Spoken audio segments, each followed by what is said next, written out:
Hey, salut à tous, c'est Yut le Vagabond, et aujourd'hui, petite vidéo tranquille, j'arrive à faire découvrir un autre coup de cœur de cette année, après la pluie, et on se trouve après l'intro.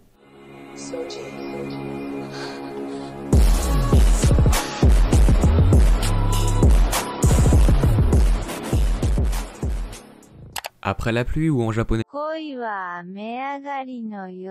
est une œuvre de la talentueuse Jun Mayuzuki, mangaka que j'adore et qui a également fait d'autres pépites, Kunlun, toujours en cours, et dispo en 3 volumes chez Pika.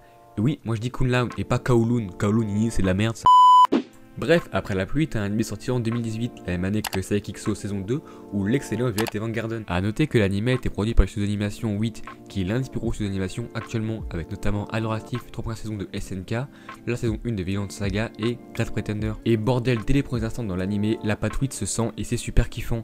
Les arrêts d'image sur les personnages sont juste magnifiques avec un panel de style et de chara design juste bluffant, la qualité de réa est juste monstrueuse. Donc sans aucun doute là-dessus, Wit Studio est actuellement l'un des meilleurs studios d'animation suivi de Bones. Les deux gèrent très bien leur calendrier malgré quelques petits écarts parfois, il faut bien l'avouer. Malgré ça, ils savent très bien quand arrêter une série pour se lancer dans des projets originaux qui aboutissent généralement en des chefs-d'œuvre, et ça, c'est la marque des plus grands. Bref, trêve de parler de studio car outre les graphismes et la colorimétrie est vraiment poussée, sur les thématiques proposées que l'anime est vraiment très intéressant. L'anime parle d'une lycéenne qui est attirée vers son patron, évidemment plus âgé qu'elle, et ça qui rend l'anime si unique et si spécial.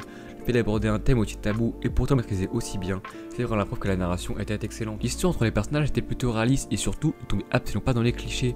Tout au long de l'histoire, Tachibana, notre héroïne, se demandera si ses sentiments sont de l'amour ou simplement de l'admiration à l'égard de Kundo, son patron. Tous les événements qui mèneront à la conclusion de l'histoire sont juste géniaux, avec un Gundo le patron qui est mon personnage préféré de l'œuvre très clairement.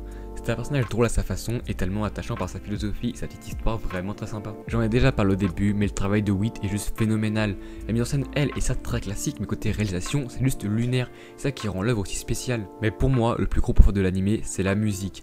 J'ai pris une claque comme peu d'animés de romance peut m'en donner, et rien que pour ça, l'anime doit être vu, c'est une certitude. Donc pour moi, après la pluie aurait été une pépite de plus découverte cette année, mais croyez-moi, il y en a encore bien d'autres. Mais ça sera pour la prochaine fois. Alors comme d'habitude, vous connaissez la musique, petit like, petit partage qui fait plaisir, abonnez-toi pour ne rien manquer, et moi je vous dis, Oyo.